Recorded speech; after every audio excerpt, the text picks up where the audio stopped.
দীর্ঘদিনেও সংস্কার হয়নি ময়মনসিংহের হালুয়াঘাট পৌর শহরের 0 পয়েন্ট থেকে আধা কিলোমিটার পাঠাগার সড়কটি প্রশস্তকরণ ও সংস্কারে টেন্ডার হলেও অজানা কারণে স্থগিত হওয়ায় ক্ষুব্ধ প্রতিক্রিয়া পৌরবাসীর।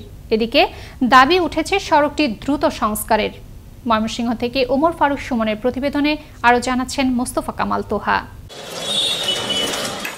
ময়মনসিংহের হালুয়াঘাট 0 পয়েন্ট থেকে পাঠাগার রোড হয়ে পোস্ট অফিস পর্যন্ত সড়ক বিভাগের অধীনে প্রায় আধা কিলোমিটার সড়ক। এই সড়ক দিয়ে যাতায়াত করে আদর্শ মহিলা মহাবিদ্যালয়, বালিকা উচ্চ বিদ্যালয়, মাধ্যমিক ও প্রাথমিক বিদ্যালয়ের শত শত শিক্ষার্থী সহ হাজারো মানুষ। ছোট বড় পরিবহন মিলিয়ে শত শত অটোরিকশাও চলাচল করে থাকে এই সড়কের ওপর দিয়ে। তবে দীর্ঘদিনেও সড়কটি সংস্কার না করায় ভোগান্তিতে শিক্ষার্থী সহ আগত পথচারীরা। 3টা শিক্ষা প্রতিষ্ঠানের শিক্ষার্থীরা যথারীতি যাতায়াত করে এবং এই রাস্তার বেহাল দশায় শিক্ষার্থী যথেষ্ট দুর্ভোগ পাইতেছে। সেটা তাড়াতাড়ি যদি মেরামত করেছে তো তাহলে অনেক ভালো হতো। বৃষ্টি বাদল হইলে 6 মাসে এটা চলার অনুপযোগী। আমরা প্রায় 5-7 বছর যাবত একই সমস্যায় ভোগান্তি।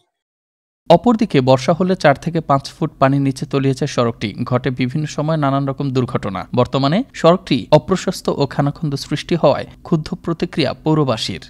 মানুষের যাইতে পারে না, খুব কষ্ট হয় রাস্তা।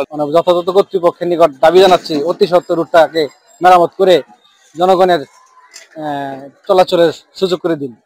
যখন গাড়ি লুটতে তখন মনে আছে করতে চায়, উল্টা হইয়াও যায়। সড়কটি সংস্কারে 18 ফুট প্রশস্ত রাস্তা নির্মাণে 6 কোটি টাকা বরাদ্দ দেওয়া হয়েছে। অদৃশ্য কারণে কাজটি বন্ধ রয়েছে বলে দাবি অনেকের। এদিকে সড়কটি নির্মাণ হলে মূল সড়কের ওপর চাপ কমে যানজট নিরসনেও ভূমিকা রাখবে বলে মনে করেন সচেতন নাগরিক সমাজ। তো এটা হইলে আমার মনে হয় যে হালুয়াঘাট বাজারের যে মানুষ চলাচলের যে প্রধান রাস্তা, এটার উপর চাপ কম পড়তো এবং যানজটটা অনেকটাই নিরসন হতো এবং মানুষজন চলাচল করতে পারতো। এমপি মহোদয় একটু নক করেন, আমার মনে হয় যে রাস্তাটা আমরা হয়তো পেয়ে যাব। তবে খুব শিগগিরই সড়কটি সংস্কারের কাজ শুরু হওয়ার কথা জানালেন এই জনপ্রতিনিধি। ইতিমধ্যেই টেন্ডার প্রক্রিয়া সম্পন্ন হয়েছে।